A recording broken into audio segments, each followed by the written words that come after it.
गोमती और छोटू। ये कहानी एक छोटे गांव की है जहां एक गरीब लेकिन नेकदिल लड़का छोटू और एक समझदार गाय गोमती रहती थी। ये कहानी सिर्फ एक गाय और एक लड़के की नहीं बल्कि विश्वास, साहस और करुणा की मिसाल है। कैसे एक जानवर और इंसान की दोस्ती पूरे गांव की सोच बदल देती है, यही इस कहानी का सार है। गांव का छोटा किसान।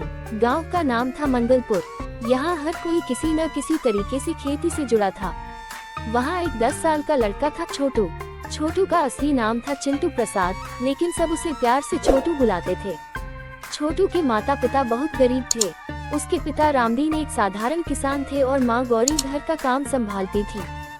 घर में आमदनी बहुत कम थी, लेकिन छोटू हमेशा मुस्कुराता रहता था। उसका सपना था एक दिन बड़ा आदमी बनना, लेकिन वह किसी को चोट पहुंचाकर नहीं बल्कि दया और मेहनत से बड़ा बनना चाहता था। छोटू और उसका सपना। छोटू को जानवरों से बहुत प्यार था। वह अक्सर गांव की गलियों में घूमते जानवरों को खाना खिलाता था। गांव के बाहर एक पुराना बाड़ा था जहां कुछ गाय, बकरियां और कुत्ते रहते थे। वहां एक गाय थी, बहुत सुंदर, सफेद रंग की, बड़ी बड़ी आंखें और सिर पर छोटा सा काला निशान।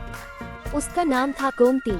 गोमती पहले एक अमीर किसान की थी, लेकिन जब वह बूढ़ी हो गई और दूध देना बंद कर दिया तो किसान ने उसे छोड़ दिया। अब वह अकेली थी, लेकिन बहुत शांत और समझदार। एक दिन छोटू उस बाड़े में गया।